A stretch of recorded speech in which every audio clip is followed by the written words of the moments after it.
My guesses for the nicest celebrities. I used to think Ellen was probably super nice, but then I found out she was evil. So I don't know. I think my radar is a little off. My bad. Meanest versus nicest celebrities by Sunny V2. Who are the 5 nicest celebrities and who are the 5 meanest? I can tell you who the meanest one I ever met was. Uh-oh. Her name is Ellen DeGeneres. But while all the evidence points to Ellen being awful, Adam Sandler is always highlighted as being incredibly kind. Take for example the time he was refused a table at IHOP after the server failed to realize it was Adam Sandler asking. Embarrassed, the server shared the CCTV to TikTok, prompting Adam Sandler to meet with the waitress personally, while joking about the rejection by stating, "For the record, I only left the IHOP because the nice woman told me the all-you-can-eat deal didn't apply to the milkshakes," although fans were impressed for a slightly different reason. It's very humble of him to not assert that he's a celebrity and ask for special treatment. He acted just like a regular customer and didn't challenge anyone. I respect him for that, with his humble attitude extending to wedding photo bombs, and that time he randomly appeared for some chicken. Hi guys. No way. No way, you're joking. He filmed a good chunk of Mr. Deeds in my hometown, and he was simply the nicest man ever. He would come out to sign autographs after a full And also, you can kind of tell by how he dresses that Adam Sandler is nice. Like he just has a really chill, like aura about him. You can just tell. 14+ hour day of shooting. Didn't matter how long the line was, he made sure every single person got to say hello. He had time for photographs and chats with everyone in town, frequented all the local coffee shops and posed with employees. He seemed to really care and know how excited we all were to have a movie happening and always had a smile, although Adam's fans aren't the only people to talk very highly of him. You guys love each other. Is that fair to say? For sure. Absolutely. Yeah. I hear each of you individually talking about the other in such fond terminology. Yeah. After Pete Davidson worked with Adam Sandler on Saturday Night Live, Pete went on to state he's just such a cool, nice guy. I can't explain how wonderful of a person he is. Just like caring and sweet and not full of crap, which is very rare to find. But while Adam Sandler's happy on-screen mood clearly extends to his personal life, Mike Myers from Austin Powers is apparently much different when the cameras aren't rolling. Twitter users expose Mike Myers as an absolute nightmare to work with. The article referred to a tweet reading, That's kind of fitting though. Isn't Michael Myers like a serial killer? So Mike Myers seems like he'd be a bad guy too.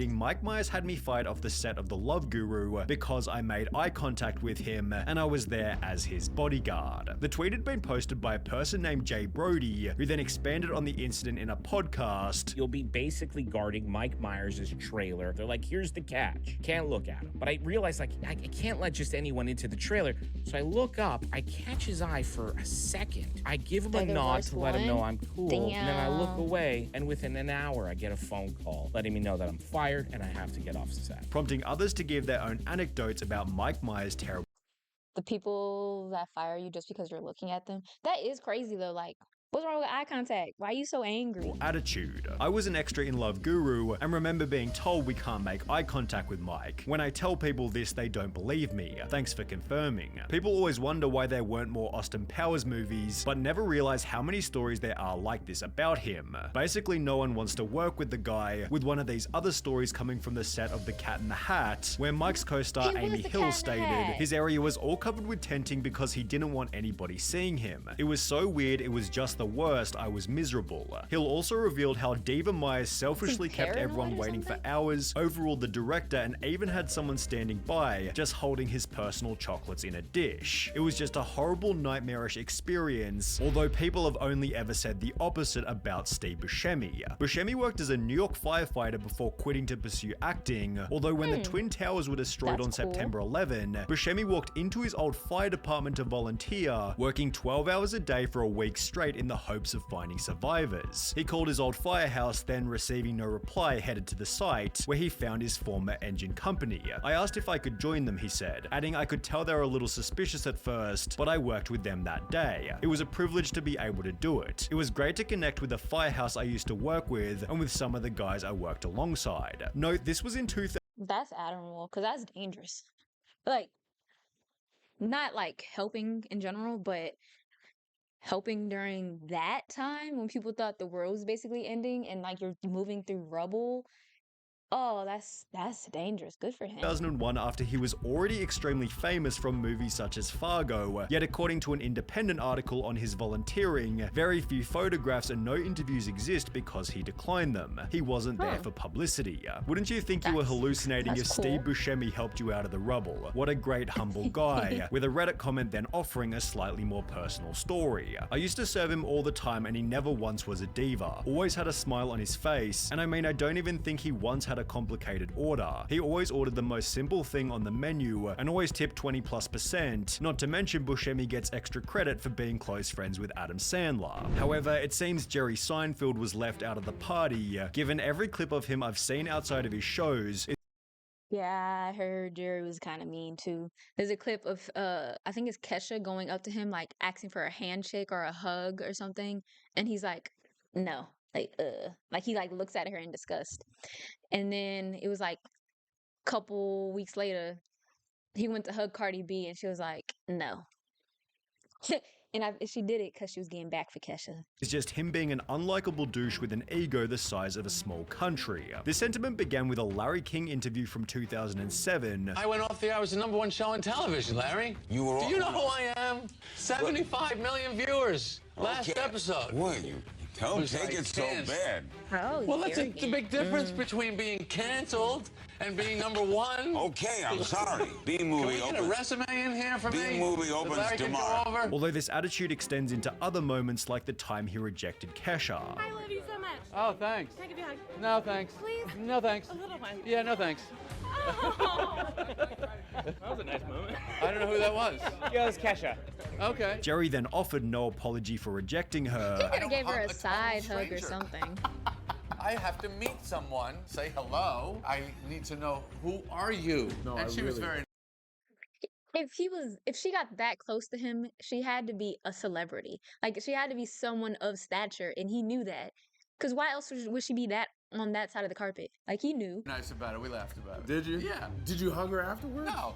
No? Leading Kesha to change her mind about him for pretty obvious reasons. What happened with Jerry Seinfeld? that Oh my time? God. Are you friends with him? I am not. Okay, we're good. It was like the saddest moment of my life. Jerry also has a reputation for destroying the paparazzi. The worst place, like you bomb. I'm sure comics go through all the time. Another very weak question. And after Lady Gaga was moved to his luxury basketball box for acting rudely at a game, he had this to say. This woman's a jerk. I hate her. I can't believe they put her in my box, which I paid for. This is what you give people the finger and you get upgraded? Is that the world we're living in now? Hysterical. I love Isn't it. that Jerry deep? Seinfeld's meanness definitely has a charisma to it. However, if you're wanting a more humble type of charisma, then we have to talk about Post Malone. With entire compilations dedicated to him treating other people kindly, there are almost too many wholesome moments to choose from. Did you draw this? This is awesome. I love you too. Thank you. Cool hat. There was that time he went out of his way to greet a 21-year-old having his first beer, or that time he gave his $5,000 guitar to a fan after a concert. You want a guitar? Aw, that's nice. It's like a $5,000 guitar, so you have to promise me. You gotta promise me that you're gonna take care of it and play it. Okay? Okay? Post Malone treats paparazzi in the opposite way to Jerry Seinfeld. Boss, I want you to know that I really like your music. Thank you so much, man. Thank you so much. Yeah, that means a lot to me. Can you say hello to Nicole? Well, hi, Nicole. Love you He's guys. sober And now, when right? this fan somehow made it past security, Post Malone hugs the guy and treats him respectfully before he's taken off the stage. In a different instance, Post Malone Okay, I think he probably did that for safety reasons. Maybe he was being nice, maybe he wasn't. But I think he did that to be safe because you just never know what people's intentions are. If he responded badly, that guy could have turned crazy. let a fan come on stage to play the guitar part in Stay, and it's therefore no surprise that fans have told anecdotal stories such as, someone in a similar thread said Post moved into his brother's street and went and introduced himself to all his new neighbors and invited them for a barbecue. Genuinely sounds like an awesome guy. I believe this 100%. He had a party at an Airbnb or something a few houses down from my group's Airbnb, and he legit went around the the cul-de-sac himself inviting everyone to the party. He also spent the entire night moving between groups, chatting and generally being a phenomenal host and ensuring everyone had a blast. 10 out of 10 dude. But while nobody has anything negative to say about Post Malone, it seems nobody has anything positive to say about Chevy Chase. Remember when Pete Davidson praised Adam Sandler earlier in the video? Well, Pete had the opposite to say about Chevy Chase, stating, "He's a fucking douchebag, I hate that dude. He's just a genuinely bad racist person and I don't like him." Chevy Chase was fired from Community after calling Donald Glover the N-word, not to mention before the firing, Chase was simply difficult to work with. He was someone that did not want to be there for the hours that we were keeping. He sometimes could be in not great moods. Earlier in his career, Chevy Chase had gotten into a fist fight with Bill Murray, and while interviewing Robert Downey Jr., Chase stated, "Didn't your father used to be a successful director? Whatever happened to him? Boy, he sure died, you know, he sure went to hell." It's therefore no surprise that even Will Ferrell stated, "The worst host was Chevy Chase." Yet Chevy Chase foolishly claims that all criticism is just jealousy. Did you just say that writers writing anything negative is jealousy? Yeah, I did. What kind of jealousy? I'm funnier than them? Yeah, I guess maybe. That sounds so ridiculous. How could you say any writer writing anything negative is jealousy? Why can't it just be honesty? Like, that, I feel like when you say certain things out loud, it should be like, wait, like that doesn't make any sense.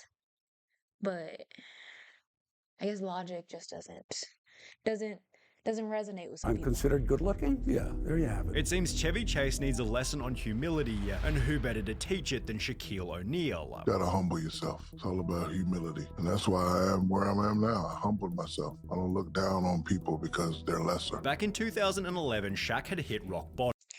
Okay, I'm gonna be honest, I thought Shaq was a really nice person too, but I've heard some stories now.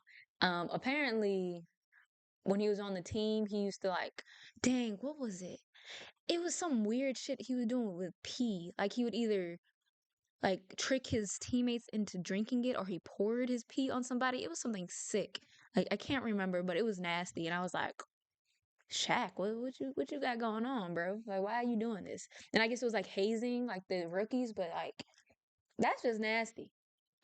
He'd retired from basketball, divorced from his wife, and had no idea where his life was going next. I was lost. 76,000 square foot house by yourself, no kids. I don't know if you ever watched, Real Husbands of Hollywood? There's a scene with Kevin Hart and Shaq that Kevin Hart did not write into the script. Like Kevin Hart specifically said he did not write this scene, but Shaq is getting a little too aggressive with him. Like, he's like humping him in the back. And it was like, Shaq, you like 3 feet taller than Kevin Hart. Leave him alone. Unhand him. Go to the gym, nobody's playing in the gym. You go to their room, nobody's there. It was during this period that Shaq's mom Lucille gave him some advice. And then the queen, Dr. Lucille O'Neal, said, "Hey man, I don't know you no more. You need to humble yourself." And when mama talks, a true man listens. After which Shaq began working on becoming a better person. He'd state, "The day I killed the narcissist Shaq is the day my kids texted me, 'Hey daddy, I miss you.' Bro, when I got one of those texts, man, I actually cried then. I didn't know what to say. After I got that love from them, I said, you know what, I'm not gonna be the asshole Shaq no more, because I was an asshole and I lost everything. The day I released all that me, Shaq is the day the blessings opened up. As a result, Shaq's been trying to create a fairly unique legacy. Talk about legacies, I want mine to be one sentence. Shaq was a nice guy. Which has been aided by his random acts of kindness, purchasing bikes, shoes, and laptops for less fortunate children. It seems the only people Shaq won't give money to are his own kids. Because I believe in respectable nepotism. You get all A's this next semester, you can get whatever you want. So he gets all A's, and I was like, go to the dealership and pick one. Then I get a call from Tesla. I said, man, you better take your ass across the street to Honda. But while Shaq is an obvious choice as a nice celebrity, someone you might not expect to be rude is Bill Nye the Science Guy. I met Bill Nye as a kid and he was the biggest asshole I've ever met. It was a huge letdown after watching his show so often in class. My science teacher from 7th grade told us she had an explanation for why she tried to show us as few Bill Nye videos as possible. I believe she said she attended either a science workshop or an event for teachers where Bill Nye was there, and he was completely rude to her and dismissed her the whole time. Bill's dark side becomes pretty obvious when he debates meets other scientists. However, it seems he becomes the meanest when talking to his most popular demographic, kids. Bill Nye came to visit my university. I was sorely disappointed. Bill Nye relied on sexist jokes to relate to the crowd. He kept complimenting women's legs and saying weird stuff about how sexy women are. He was trying to be relatable, but was sorely mistaken as he faced a crowd of driven female engineers and Old white men are just like that. I don't expect nothing more from them. scientists. He went on about climate change and basically insinuated that we could be the policy changers while the real scientists did the real work. I couldn't believe how much my views of him were falling apart as I watched him pander to students he clearly didn't care about. I later heard that he wouldn't speak with students, only professors, with this anecdote following the very common theme of Bill Nye was my hero until I heard him talk. Although thankfully Keanu Reeves is the perfect balance between good and evil. While filming the second two Matrix movies, Keanu Reeves chose to give up $75 million worth of his movie earnings, instead redirecting the money to the special effects team who he said deserved it more. Even then, this might not have been his most charitable act whilst filming. As a Reddit user stated, a family friend builds movie sets, doesn't design, is one of the poor dudes that just builds. Anyways, he worked on the set for The Matrix, and Keanu heard about family trouble he was having and gave him a $20,000 Christmas bonus to help him out, although money isn't the only thing that Keanu has given up. In 2011, he was candidly filmed giving up his seat on the New York subway, and 3 years later in 2014, he waited patiently for 20 minutes in the rain outside the wrap party of his own film Daughter of God after a mix-up because he didn't want to cause a scene. He didn't say, "Hey, I'm Keanu Reeves," or "Yo man, this is my party," once to the bouncer, and the owner of the club was horrified when he found out afterwards that the actor was standing in the rain. That's ridiculous, though. In that situation, if you're at your party, you need to just tell him, "Yeah, bro, this is my party." That seems crazy. You're standing out in the rain for 20 minutes because they don't know who you are, and they're It's about to therefore wreck no your surprise party. that there's an extremely popular subreddit dedicated to Keanu Reeves being awesome, although if there's one person who could offset this kindness with meanness, it's definitely Ellen DeGeneres. Right now, we all need a little kindness, you know, like Ellen DeGeneres always talks about. She's also notoriously one of the meanest people alive. Respond to this with the most insane stories you've heard about Ellen being mean, and I'll match everyone with $2 to LA Food Bank. This was the tweet that started her downfall, as nobody could have expected how bad the responses would be. When I was 15, the Ellen Show was doing a contest of fans making a bust of her and sending it to her. I worked so hard on this and even wrote her a letter. Weeks later, she used it as a prop in a game and gave it away to a random person with $500 attached to the bottom. Working for her, I was instructed that I can't look her in the eye and never ever say hi to her first. But don't worry, she definitely won't be saying hi to you in the first place. She creates the most toxic environment for her staff. I worked at Real Food Daily, served her and Portia at brunch. She wrote a letter to the owner and complained about my chipped nail polish. Not that it was on her plate, but just that it was on my hand. I'd worked till closing the night before, and this was the next morning, almost got me fired. Chris Pontius stated on Steve-O's podcast that he wasn't surprised to hear these anecdotes. It's crazy that all this stuff's come out, like, about Ellen being mean. Because when I met her, I thought she was really mean, like, and she's like, "So what do I gotta do?" And she's just pissed to be there. And then she comes out on stage and she's like, all like funny, nice Ellen, you know, like the person that they think she is. And apparently neither were the 10 employees who came forward 4 months later to expose her terrible working environment. Toxic, phony, hypocrite, liar. That's what she is. We were told from the very beginning, don't talk to Ellen, don't do this, you can't go into her office. It was very nerve-wracking, very stressful. We all walked on eggshells all the time. As a result, Ellen took a 14-week hiatus, returning with a pretty standard apology. Sometimes I get sad, I get mad, I get anxious, I get frustrated, I get impatient, and I am working on all of that. However, this failed to ensure a returning audience, as in May 2022, Ellen's show was cancelled completely. That was a good video. Good pick. Your Ellie.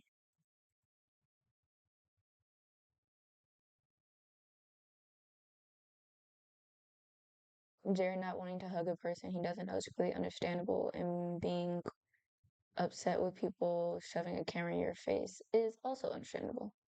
I guess you have a point. But also, he was on a red carpet. He knew she had to be some sort of celebrity. And if you didn't want to hug her, you could have been like, "No, I'll shake your hand." Or like, "I'm not a hugger, but it's nice to meet you." Like something, you know? But the way he acted was asshole-ish. There's no way.